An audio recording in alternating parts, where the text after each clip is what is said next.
we've got, I think, 25 minutes for 4 hours of material. So we're not going to give you vertigo. I think we're going to make it fun. And really broken down into two main sections. I'll do a number of minutes just talking about behavioral science. And I want you to write down takeaways to help with all of your fundraising and your donation forms with engaging networks. So I think there are lots of good examples, and I'm going to give you a test. We're going to go through and show you a donation form. And I want you to use some of the ideas around behavioral science to make that form better.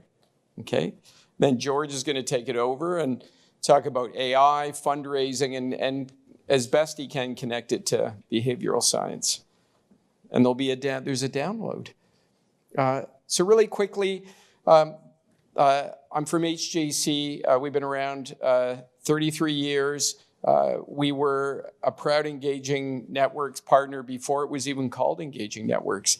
And then, strangely enough, a few years ago, I realized that Graham Covington was in the same political science class at university as I was, but we never connected. So who knew? I have a fundraising tattoo, finished some training to be an ice hockey ref because I like to tell people what to do, and love board games. All right, George. I've been around this whole area of work for a long time. I don't think it's 35 years. I think it's actually 30, but that's long enough. Done a lot of work with engaging networks over the years. And then in the recent years, I've been focusing more on AI. I thought during COVID that this was just something really interesting to learn, but not very useful in practical terms. But then ChatGPT happened. And it has kind of transfixed all of us. And so I've been just helping to spread the good word. I'm an AI optimist, as we found out yesterday.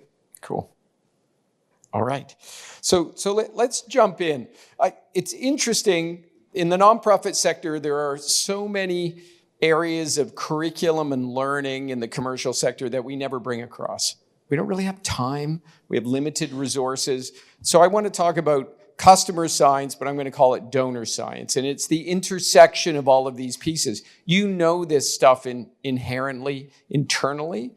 We're going to break down a few elements. And I hope you can, one, be inspired to go grab a few books. And I promise I'll work with Engaging Networks to give you a list of fundraising and behavioral science books. So if you can't get to sleep one night, you just read that book and sleep like a baby. All right. So psychology, behavioral economics, marketing, all of these things I'll call it donor science. But at the heart of all of this around behavioral science is that evolutionary psychology piece. So when I show you this picture, what do you see? You see a snake. How about you? A snake. Driftwood, sock puppet. We'll talk later.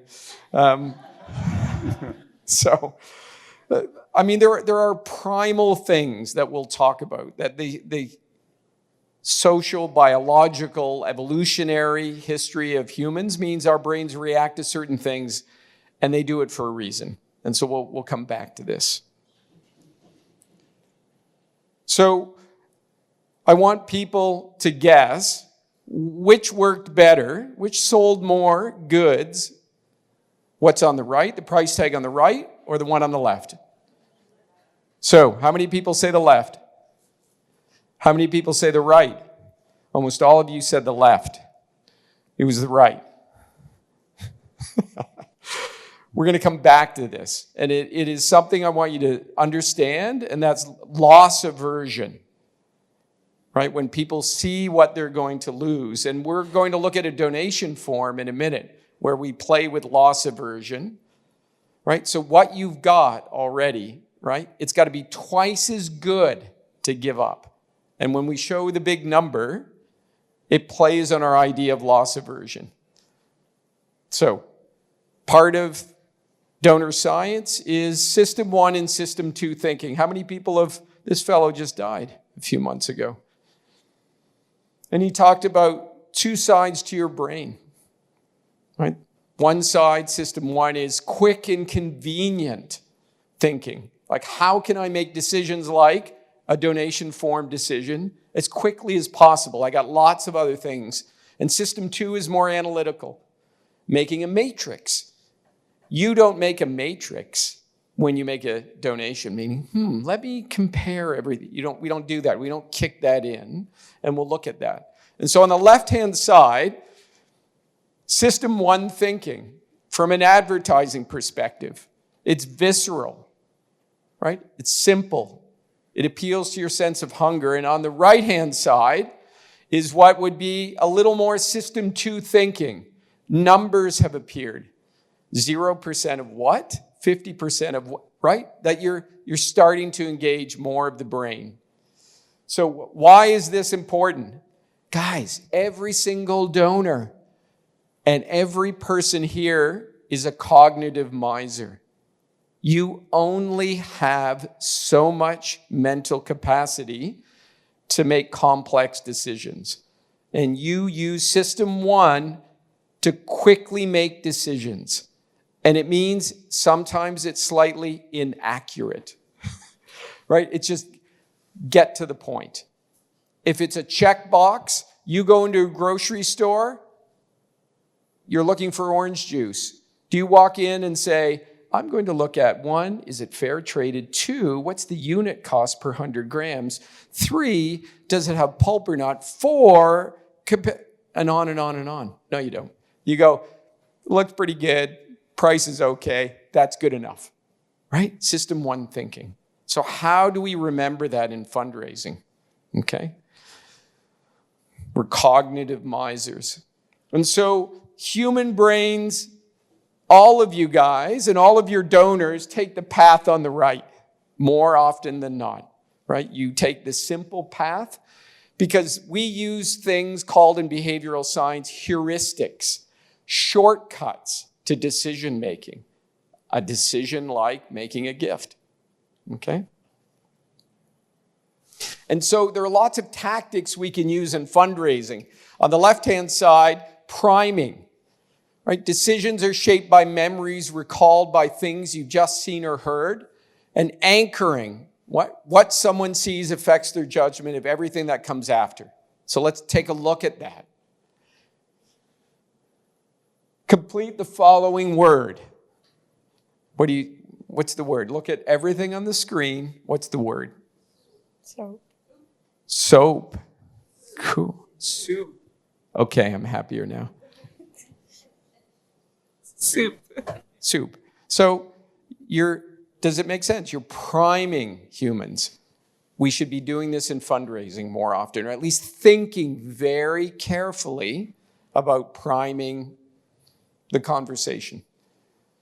Complete the following word. More often than not in the studies, they have soap. It's primed with wash. So do we do enough of that thinking in fundraising? I don't think so. These simple ways to understand behavioral science and behavior and economics. So the next, which anchor produces the largest gift? How many people think it's number 1? Hands up. How many think it's version 2? Right? The largest average gift. How many think it's number 3? So more 3s, 80% of you decided not to put your hand up at all. And there's some human behavior at play there. So the anchor, it's number 3. So why is that? We're just talking about anchoring and priming. They see the number 400, right? That number is in their head. And it affects the average gift decision. So are you guys thinking like this in fundraising? Are you thinking carefully in your digital campaigns? You might be intuitively. You're thinking this way. But I want to break this down for a few minutes today, and you'll have access to these slides, and Engaging Networks, I'll make sure you can spoil you with even more information. But I want you to be systematic and pay attention to behavioral science in your work. Okay? Comparison challenge. So humans suck sometimes at comparisons. Apples and oranges, how do we, what? And framing, right? How we frame things in the commercial world makes a difference in consumer behavior. I think how we frame things in the nonprofit sector affects how donors react, right? So just a reminder in human behavior, in an unbranded test, right? You just slap the same wine, slap on way higher price tag, people like it more than the one with the lower price tag. On the right-hand side, right? People were more likely to report less pain if they'd taken the more expensive pill. So we are, Bernard Ross and others say we are predictably irrational. And I mean predictably irrational. So we need more of this discipline in our work. We just do, for social good. Framing.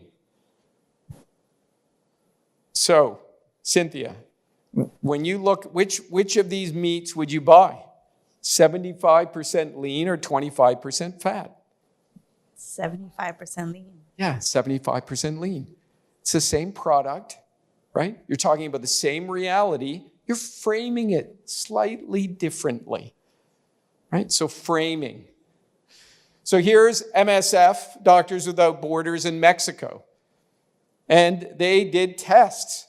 Which one do you think worked better? Just trying to guess about framing. Is it the one on the left saying 10 million humans versus the one on the right, which is a specific stadium times 2? It's the one on the right, right? To be able to frame it for people to understand the impact. Because there are studies done that, right, for every person you add to your story about making a difference or helping them, compassion declines. The higher the number, the lower the compassion intensity. Right? We know this. 1-to-1, telling one person's story. We know that. So framing it this way, right, made them more successful. Framing and chunking. How many people here on their donation form with Engaging Networks asks for a monthly gift, an amount, X amount per month? Hands up. How many do it by day, daily? Nobody. So MSF US did this test. On the left, monthly. On the right, daily. The average gift went up in their monthly program by 50% by daily. Because think about it, the framing of this. 50 cents a day. That's $15 a month. But 50 cents. So just think about these levers of our predictable irrationality that you can play with Engaging Networks technology, right? Test and play with these things. The next is around decision context. This is a famous study by The Economist, and in the top band of the two percentages, they presented a print or a print and digital option, and you can see who chose what. 68% chose print and digital, 32% print. They inserted an inferior option to move people to something else. On the right-hand side is the inferior option. And once they gave them these three choices, more people moved to the middle, which is where they wanted them to go. So it's 84% in the end. Choice architecture. How many people here buy popcorn at a movie theater or ever have? Surprisingly, only 50%. We're telling the truth. So you go to the theater and you say, oh my gosh, on the left-hand side are the two choices. Giant popcorn, little popcorn. $7, $3. You go, I'm not buying the big one. Like it's just way too much, way too expensive. Insert inferior option in the middle, $6.50. And you go, I wasn't going to get the big one, but it's only 50 cents more. And look how much more than the medium. Okay? So it's called, right? inserting the inferior option, and it's called the attraction effect. How do you use that in fundraising? 7-Eleven Slurpees. Marcy is, she's training for a triathlon, and she's going to a 7-Eleven, and she goes, there's no way I'm going to buy anything over 16 ounces. Never. But lo and behold, she walks in, and they have constructed all of these giant ones. There is something in human behavior called the compromise effect. We choose the middle. We move to the middle. And lo and behold, with those big options, she's choosing 21 ounces. She never wanted to, didn't want to, but the compromise effect moves her to that choice. Is this interesting, guys? Stuff? Is that all right? So the next is the paradox of choice. So Claire likes a certain kind of toothpaste. And she likes mint-flavored, whiten her teeth, glow in the dark, and something else.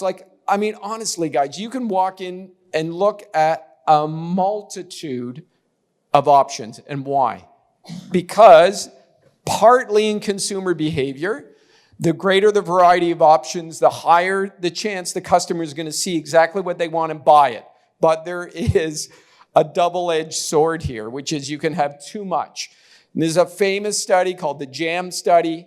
And at a grocery store, they put out 24 choices of jam. It attracted a lot of people, 60%, but only 3% bought. Then they put out 6 choices.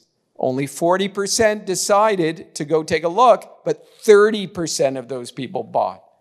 And so when we think about donation forms, I went and looked at Harvard University's, and they had 300 choices on the donate. That is not maximizing, right? It's too much. It overwhelms. I bet you it lowers their response. Next is social authority and social proof. How many people here like to walk into an empty restaurant when they walk by? Anybody? No, we want to see people in there, right? Social proof, social authority. So we think about that. Remember loss aversion. You keep something you have unless you got twice the option. We did a test in donation forms, and we took off the $sign. And it raised way more money and a much higher average gift. So think about this. How many people have been to a nice restaurant? Hands up, come on. Did you notice? Think about it. There's no $sign. Because it's been tested ad infinitum. People purchase things when they don't see the $sign, right? They don't think they're losing what they're losing. So $signs. So all I'm saying is think about human behavior, right? And think about things like loss aversion. So here's your little test, and I'll hand it to George. I want you to take a look at MSF-UF's donation form. Just take a look at it, scribble notes. So I want you to choose 1 or 2 improvements considering what we just talked about. So maybe the compromise effect, right? The inferior option, the attraction effect, making it simple, social proofing, social authority. Where can you put that there? All of system 1 and system 2, how do you make it easier, and how do you guide people to a better place? You can see, right? Your gift all equally arrayed. I want you to spend 2 minutes. Just stop, and I'm going to come around and ask. I want you to think all the things we just talked about. What's something that you can apply to an improved form? Okay? 1 minute. Talk amongst yourselves. Think on your own.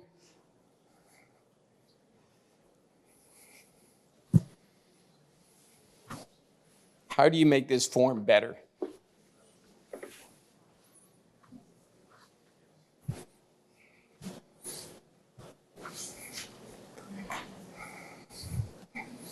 Okay, so think about all the things we just talked about. System 1, system 2, keeping it simple, the compromise effect, the attraction effect.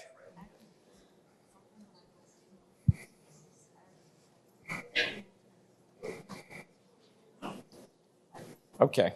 So who wants to give me an example of something you would do to make this form more effective? Right here, sir. I would add a little text nudge by maybe the $500 option saying most people are giving this amount right now. Oh, nice. Some social proofing, social authority. People like you, right, or most people choose this gift amount, $500, for example.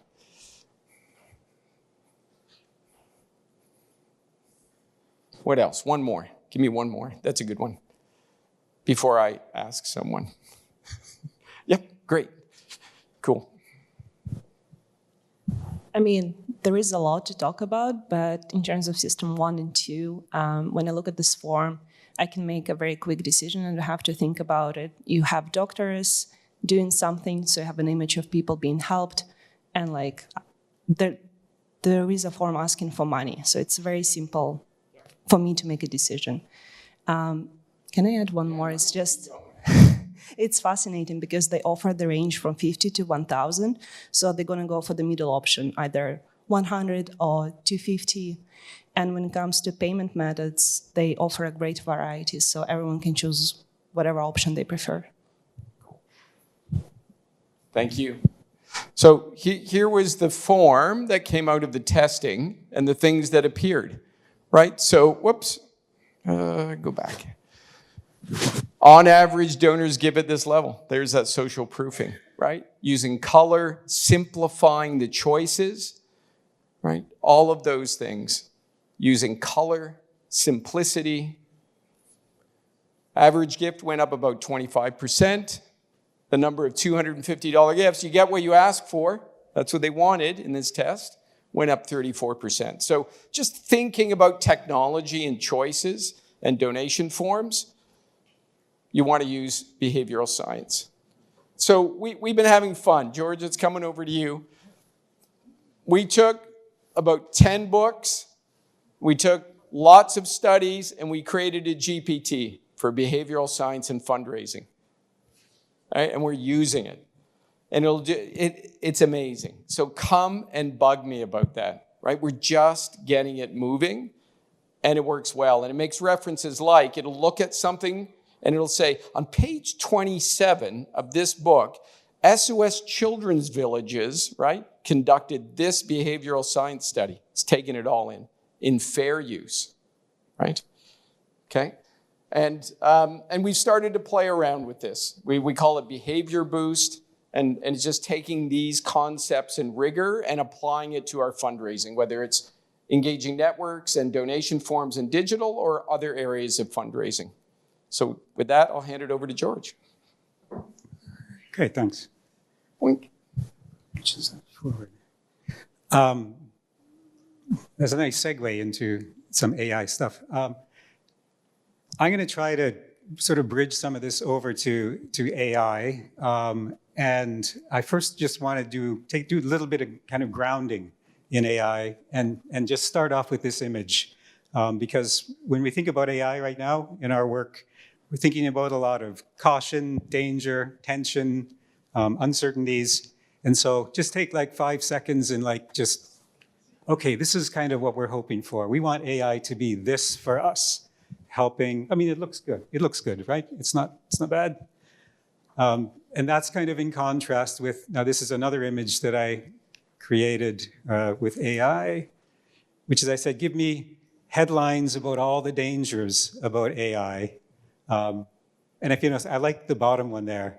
AI will take over the world through evil fake news and hijacking cars. So there's, a lot of kind of just unease and uncertainty. And also we have stories, I think, about how we're very worried about making mistakes with AI. And so this is generally a bit of holding back. And when we see, here's another AI-generated image. This is an example from Amnesty International that did generate some negative impact. It wasn't really blatantly reckless. It was communicated clearly. This was an AI image. The intention was great, but it did cause some ripple effect blowback. And I think it's really symptomatic of this space that we're in right now. We're still uncertain. We're still not sure what the ground rules are and what best practices are, and that's why we're having these kind of sessions.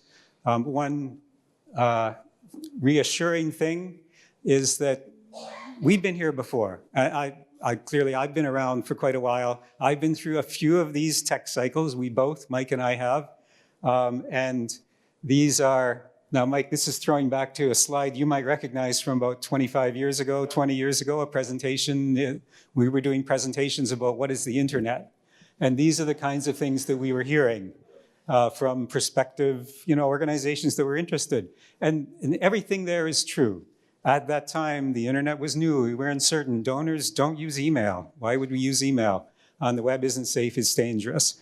But what happened over time was that people got used to it. They started seeing Amazon and buying things on Amazon. E-commerce came up. And we've kind of seen how that whole process walks through.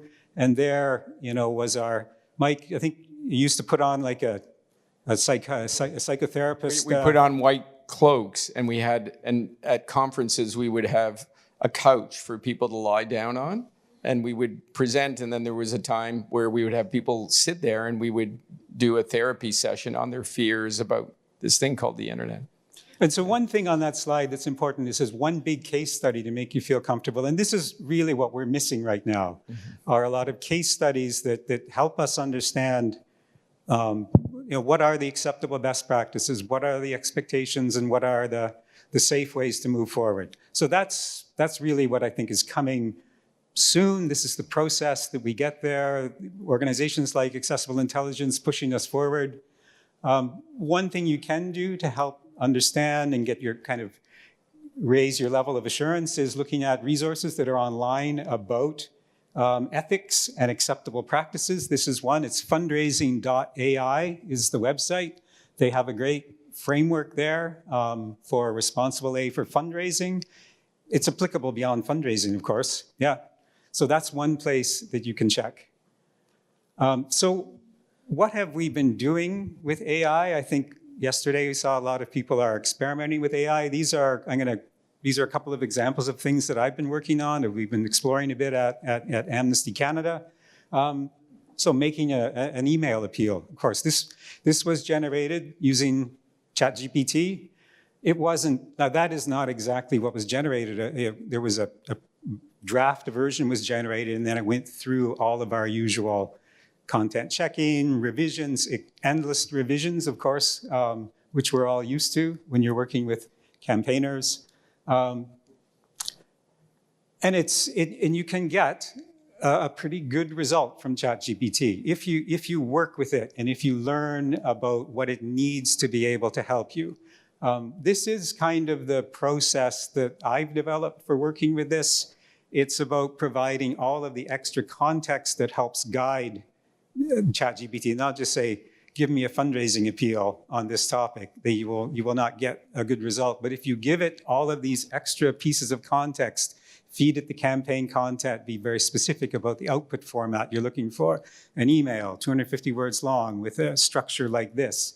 What are the best practices? So develop a guide of what is the best practice approach to writing a fundraising appeal, tell it what not to do, what to do. You can I have put together from a wide variety of sources and my own personal stuff into a kind of expertise, I guess, document that I feed in. And then the writing style, also something that you can tweak, work with, base it on your communication style. I prefer not to give it like, here's a press release, write something like it, but to instead say, our style is this, and be very specific about what the style is, because you can then have more control over it. We use this vocabulary, we write in this voice, sentence length is this, so setting up those kind of constructions. So once you have a process like that, then you can iterate, and that's the most important part, is just, you don't like it, adjust it, do it again. Part of the great thing about automating with AI is that it's easy, right? You can give me 10 copies of this, give me 100 copies of this, vary them a bit. I don't know, does that sound like sort of what in that kind of use case, what we're playing around with? one of the things that, and this is getting more to the behavioral science stuff, one of the things I've been experimenting with is using donor persona.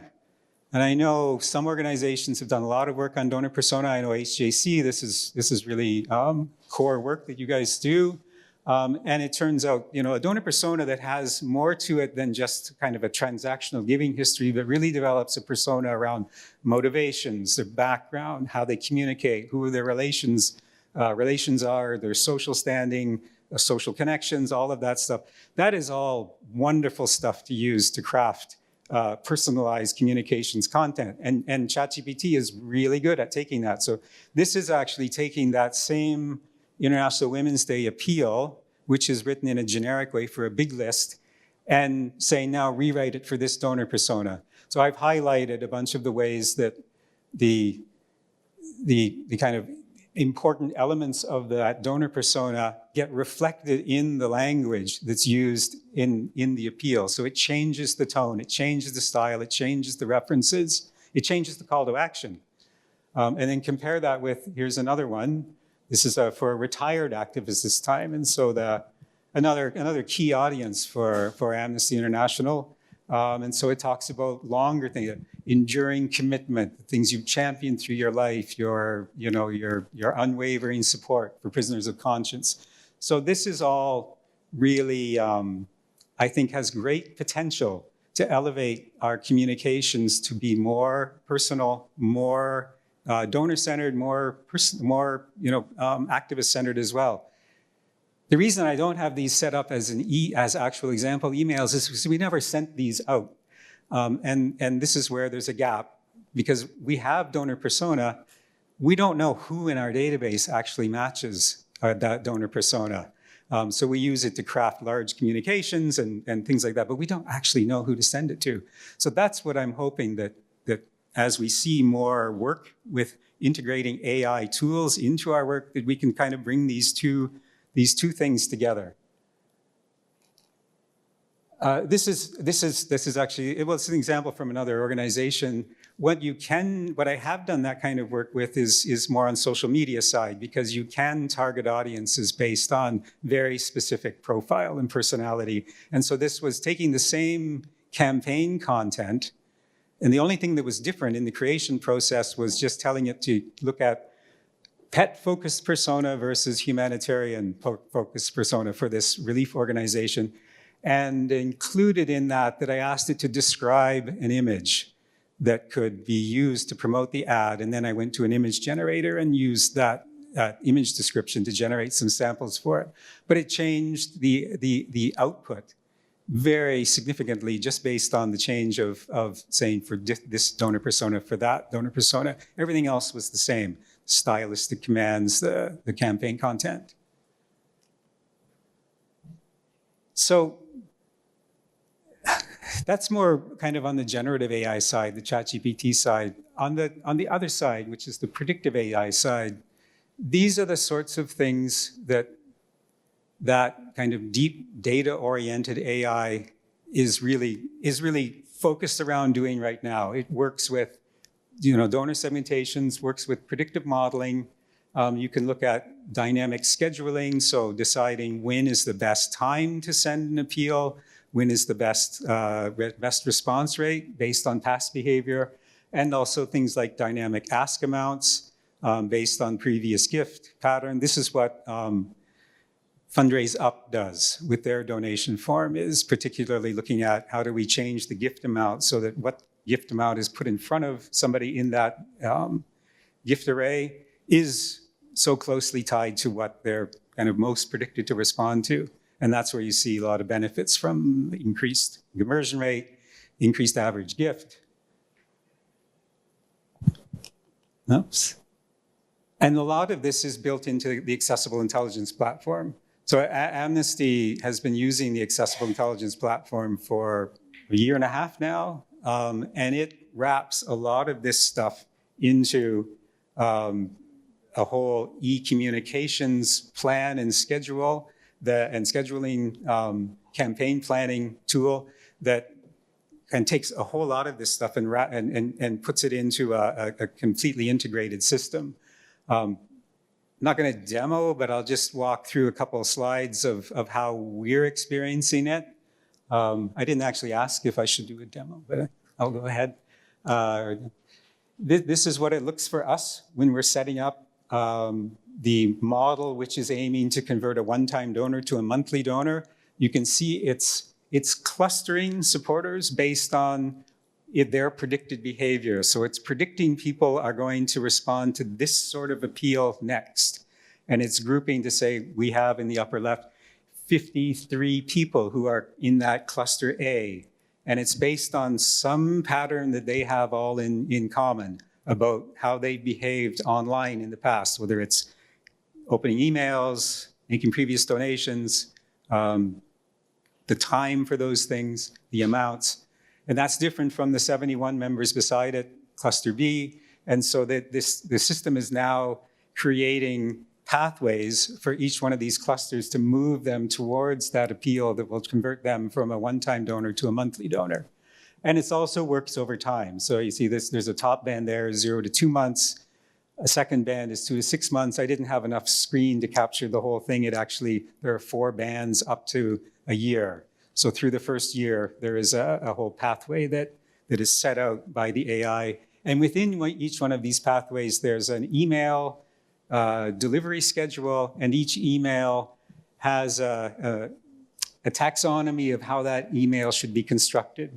So there are factors like, what should the email subject line be positive or negative or neutral? Should the image is showing, should it show beneficiaries? Should it show an image that's representative of the donor themselves and their impact?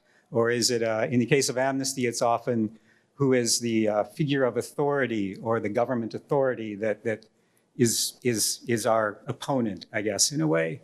And so following all of these guidelines, you put together a kind of very specific email with a very specific ask. And that's all set out by the AI. So it was a lot of work to put all of that together. It was about 40 emails. Am I kind of getting right? Okay, good, great.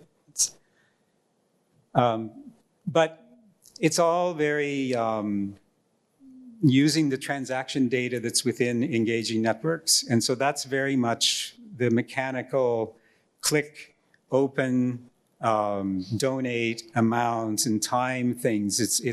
It's not really yet. It's crossing over into the that other kind of more emotional, personality-driven side of donor appeals. I mean, it is in some ways when you're talking about positive or negative subject line or positive or negative opening, but when we're talking about those deeper donor persona, we're getting into something else, and we're getting into something that's more like what Mike's talking about. And in this case, I'm looking at things like generosity triggers. What are the triggers that will work in a donor persona that gets them to that point where they will actually give? And this is the data challenge a bit ahead of us. We don't really have this data. I mean, loss aversion, Mike's talking about. How can we track that? How can we include more of these kinds of generosity triggers into the data that we're collecting? How do we link individual records to those kinds of donor persona and those kinds of segmentation? Like, I don't know, where does it all come together?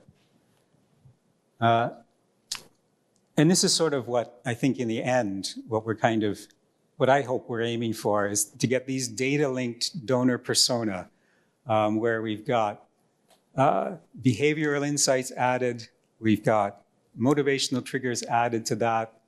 And so we get these real kind of personalized AI-powered appeals and campaigns, where you're using that kind of generative AI side to customize the language, to customize the call to action, to customize the storytelling. And then that's linked to that predictive AI side that is able to actually find the people that match those pieces. And it comes back to that really basic fundraising truth is that you want the right ask to the right people at the right time. I think that's it. Off to you. Back to Mike. So we've just got a minute or two for questions or thoughts, and you can, there's creating a more effective donation form with behavioral science. You can, hopefully it works. Okay. Cool. We have not a lot of time here. So Yeah. we do have a few questions. Let's see here. Oh, here we go. Okay. Are there any ethical considerations for 100%. using human psychology against donors and supporters? Yep, 100%. There should have been an ethics warning beforehand that I think we need to think very carefully about using behavioral science. I would challenge the word against. I don't think that's what's at play here. I think we need to just have a very thorough conversation. And quite frankly, there's a connection to AI. That right now, if you go to fundraising.ai, there are policy and governance documents to help your organization think through the use of that. There are also documents on policy and governance with behavioral science and nonprofits. So I think we just need to have a thorough conversation and have policy and governance things in play as we think about being more thorough with behavioral science. In the same way, we're doing the same with AI. So Great. There's a question about the results from working with accessible intelligence. Are you able to share those, or is that maybe something people could find you? that guy. That's right. Thank you. George. Well, I can only speak to our own results, and I think it's safe to say it's early stages. What we see is indications of what's expected, changes of behavior, like increased conversion rates, increased engagement rates. But it is a system that is learning, so it is improving over time, and we're also seeing more expanding to different models from that. So we're seeing positive trends in the results for sure. Yeah, great. Thank you guys so much. Thank This you. was really Thank you. interesting. Thanks, everyone.